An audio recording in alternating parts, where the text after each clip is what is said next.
Ang taas talaga ng tubig dito, dito 'yun, oh. Oh, tinanggal na po nila lang to. Ang maganda lang kasi doon sa sa tubig na 'yon, tubig ulan pa. Oh, kasi ang ating Ilog Pasig ay talagang napakababa.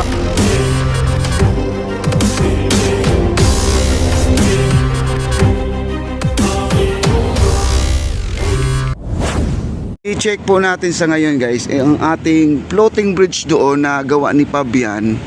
Kasi sa lakas talaga ng ulan kahapon, zero visibility po tayo kahapon, nalagyan po ng tubig po ang ating floating bridge, no? At di ko lang alam kung babalikan ngayon ni Fabian, kasi itong ating FCCDI, itong ating esplanade ay ito pong gawa ng ating FCCDI.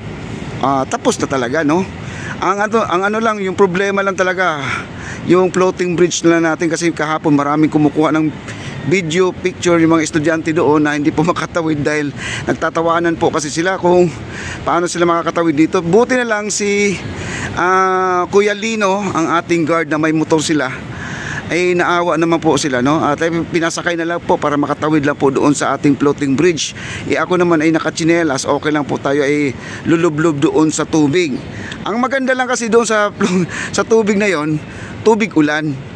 Kasi may nagko-comment kasi kung baka naman ay tubig sa Ilog Pasig yun. Hindi po makakapasok yung tubig ng ilog natin sa ating floating bridge, mga kaibigan, kasi parang siya alam niyo yung barge, ganyan po siya, close po yung ilalim.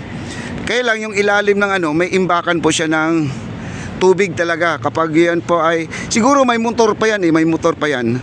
Gawa po ni Fabian yan, at ito yung aking nilalakaran ngayon ay gawa ni FCCDI. Baka sabihin ng mga viewers natin dyan na palpak ang ating esplanade. Hindi po palpak, napakaganda. Kita nyo naman ang tibay nito talaga ng ating esplanade. Ito po ay gawa ng ating FCCDI, itong aking nilalakaran.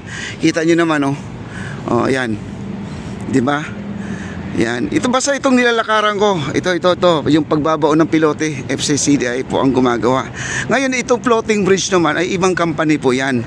Sila naman po ay tested na rin. Ang problema lang talaga, mga kaibigan, pag lumakas talaga ang ulan talaga, may tendency talaga mapupuno yan. Dahil para siyang kung alam mo yung batya, wala siyang butas sa ilalim. Kahit na tumaas man ang ating ilog, hindi siya mapapasukan ng tubig kasi siya po ay close talaga ang ilalim. Yun ang maganda doon, mga kaibigan.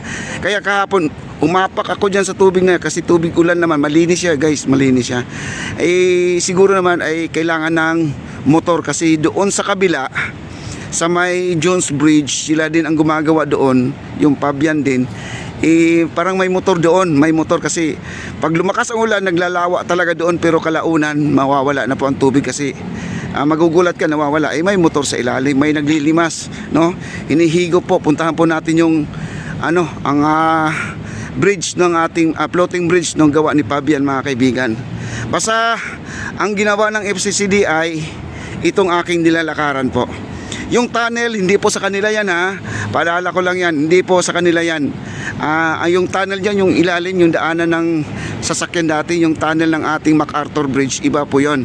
Hindi po sila ang gumawa dyan. At saka, lang yung ginawa ng ating DPWH nung nakaraang araw, sinisip-sipan nila ng tubig yon. Nalimas naman siya. Ang problema lang, nung umulan ng malakas, lumaki ang tubig. Ayan po, at ayan, natatawa ako dito kahapon, si Kuya Lino, siya po ay pabalik-balik siya dito kasi sinasakay niya mga estudyante. Kala mo may sundo siya, no? Galing school. Napakabait, guys, no? Sinasakay niya mga bata. Ayun. Hindi po itong ito hanggang dito. Ito. Nakita niyo may mga baluster. Ito gawa ng FCCDI ito. Napakatibay ito, guys. Wala po tayong problema dito sa FCCDI. Na ibalik na po sa kanila to na maayos, no? Ito, kung nakikita nyo yung dalawang poste na yan, yan, hanggang dyan na po ang project ng ating FCCDI, no? Pagtawid mo dito sa bakal na ito, itong barrier na to, yung may nalanta na mga halaman dito na dahil sa inauguration, naglagay sila ng dekorasyon, mga fresh flower. Yan, lanta na po. Katunayan po na ilang araw na tayo, no? 6 days na po itong halaman na to, ay yung bulaklak. Ito yung gawa ng Fabian. Oo. Hindi ko lang alam kung ito ay babalikan pa nila guys, no? Itong ating ano. Kasi talagang ano, ang lakas talaga ng ulan kahapon, grabe. Ayan o, kita nyo naman ang ating ilog, napakababa. Ayan o, ang baba talaga o. Low tide guys, low tide. Hindi siya inaabot, no? Hindi siya inaabot. Ayan o, ang layo ng diferensya o. Ayan. Kita nyo ang paa ng ating LRT1, ang layo. Mga dalawang roller siguro ang taas niyan, yung pinaka platform niya. Low tide po, low tide ngayon. Kasi kahapon talaga zero visibility na, kahit na napakalapit na sa akin. Ang lakas talaga. At nakita, sabi nga ni Mambing Ang, parang ano daw, yung ulan na yon parang kakaiba. Ayan o, wala na pong tubig guys, kasi kahapon po ay naglilimas po sila dito. Ito pong gawa ni ano, ni Fabian. Hindi po gawa ng ano to ha, FCCDI, kasi baka naman sabihin nyo palpak. Hindi po palpak ang ating FCCDI. Kita nyo naman, everyday tayo dito nagla-live. Wala tayong wala tayong mintis na pagbablog dito. Ito namang ano, Fabian naman ay pa-vlog din sa atin. Wala naman tayong na ano din. Ang problema lang dito, yung naglalawa lang nung lumakas ang ulan. Lumakas ang ulan, yun yung nagkaroon ng problema kahapon na nako, ang taas talaga ng tubig dito yun oh. Oh, tinanggal na po nila ng tubig kahapon, naglilima sila. Meron pag tubig oh. Ayun na, may tubig sa ibabaw pa oh. Ayun oh. Yan. May tubig, kita nyo. Dito siguro ilalagay yung motor kasi meron siyang ano dito eh. Ayun oh, may butas dito, baka dito ilalagay yung water pump nila, yung magsipsip ng tubig papunta sa labas. Oo. Baka ito guys ay babalikan pa to, no? Babalikan pa siguro to. At paalala ko lang, ito ay gawa ng Fabian po, itong ating floating bridge. Dahil sila po ay tested na rin, na sila rin ang gumawa doon sa ating Dunes Bridge. Sila rin ano, at subok naman po sila na gumawa. Ang problema lang nito, talagang inulan talaga tayo kahapon ng napakalakas. Hindi ko nga maintindihan guys, kasi sabi ko nga, kung mapapanood nyo po ang ating live kahapon, sabi ko, sa tapat ng uluhan ko lang ang itim ng ating langit. Sa bandang tawid ng ano, doon sa may Quinta Market, napakaliwanag na, kulay blue na po ang kanyang langit. Ang sa akin, ang itim, tapos ang lakas ng ulan. May nagsabi nga doon, climate change daw, no? Grabe, ang lakas talaga kahapon. At saka wala akong dalang payong kahapon, inulan naman ako ng malakas. Ngayon po, nagdala naman ako ng payong, wala namang ulan. Ayan, may dala akong payong guys, oh. Ayan. May dala akong payong ngayon. Oh. Hindi po palpak ang ating trabaho dito sa ano, perfect po, hindi palpak, perfect. Kita nyo naman guys, napakalupit, no? Forklift na nga ang sumasampa dito sa ibabaw, di ba? Forklift na. At ginawa niyang kalsada na itong ating ano, gawa ng FCCDI mga kaibigan. Basta bukod tangi guys, ang gawa lang po talaga ng Fabian, ito lang po yung tulay. Okay, punta tayo dito sa dulo. Ito, sa dulo tayo. Kaya ako'y pabalik-balik dito para makikita nyo talaga na wala na pong tubig. Sana po malagyan na po ng ano to, yung water pump ni Fabian. Kasi para maganda naman po.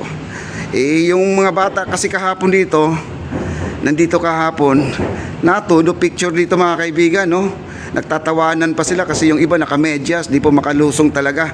Sabi ko naman, yung lalaki na lang dyan, bubuhatin yung mga babae, tamad naman daw yung lalaki. Mga estudyante, todo picture sila dito. Marami na kumukuha ng picture dito sa baha na to. Sana po ay mabalikan na po ito guys. Maayos na po ito, no? Wag ninyo nang idamay ang FCCDI, kasi ang FCCDI maayos naman po ang kanilang pagkagawa. Wala naman tayong nakikita ang ano dito, mali dito sa kanilang ginagawa. Talagang the best talaga. Nag-thumbs up na nga si ano si Secretary Akosal mga kaibigan. Nagkita kami, thumbs up. Ay, grabe. Thumbs up. Wow, grabe. Ito, matauhan ni Boss Charles. Yun na po, retouch na po. Check natin itong ating tunnel guys. Itong tunnel, ito. Okay, itong tunnel na to, hindi po sila Boss Charles ang gumagawa nito, kundi naglimas lang po ang ating DPWH. Hindi pa naman na turnover sa kanila to, hindi pa naman pinapagawa. Sana po ipagawa po sa kanila Boss Charles, itong ang ating tunnel. Hindi naman Baka DPWH na po ang gagawa nito guys, kundi MMDA, no? Ayan.